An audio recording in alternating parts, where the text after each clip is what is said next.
കോൺഗ്രസിന്റെ ആദ്യഘട്ട സ്ഥാനാർത്ഥി പട്ടിക പുറത്തിറക്കി. 15 പേരുടെ ലിസ്റ്റാണ് ആദ്യം പുറത്തുവിട്ടിരിക്കുന്നത്. കോൺഗ്രസ് ദേശീയ അധ്യക്ഷൻ രാഹുൽ ഗാന്ധി, മുൻ പ്രസിഡന്റ് സോണിയാഗാന്ധി അടക്കം ഉത്തർപ്രദേശിൽ 11 സ്ഥാനാർത്ഥികൾ മത്സരിക്കും. രാഹുൽ ഗാന്ധി അമേത്തിയിലും സോണിയാഗാന്ധി റായ്ബറേലിയിലും മത്സരിക്കും. സൽമാൻ ഖുർഷിദ് മത്സരിക്കുന്നത് ഫറൂഖാബാദിലാണ്. കോൺഗ്രസ് പുറത്തുവിട്ട ആദ്യ ലിസ്റ്റിലെ 4 പേർ BJP ഭരിക്കുന്ന ഗുജറാത്തിൽ മത്സരിക്കുന്നവരാണ്. ഗുജറാത്തിലെ ആനന്ദിൽ ഭാരത് സിംഗ് സോളങ്കിയും വഡോദരയിൽ പ്രശാന്ത് പട്ടലും മത്സരിക്കും.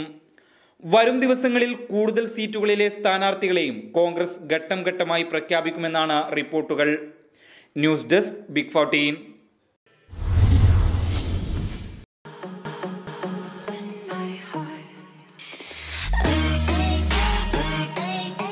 ഐവ സിൽക്സ് നിങ്ങൾക്കായി ഒരുക്കുന്നു ബ്രൈഡൽ സെയിൽസ്. മാർച്ച് 31 മുൻപ് ഐവ സിൽക്സിൽ നിന്നും പർച്ചേസ് ചെയ്യൂ, ആനുകൂല്യങ്ങൾ നേടൂ. 15,000 രൂപയുടെ പർച്ചേസിന് 15%, 25,000 രൂപയുടെ പർച്ചേസിന് 20% ഡിസ്കൗണ്ടുകൾ. ഇന്ന് തന്നെ പർച്ചേസ് ചെയ്യൂ ഐവ സിൽക്സിൽ നിന്നും.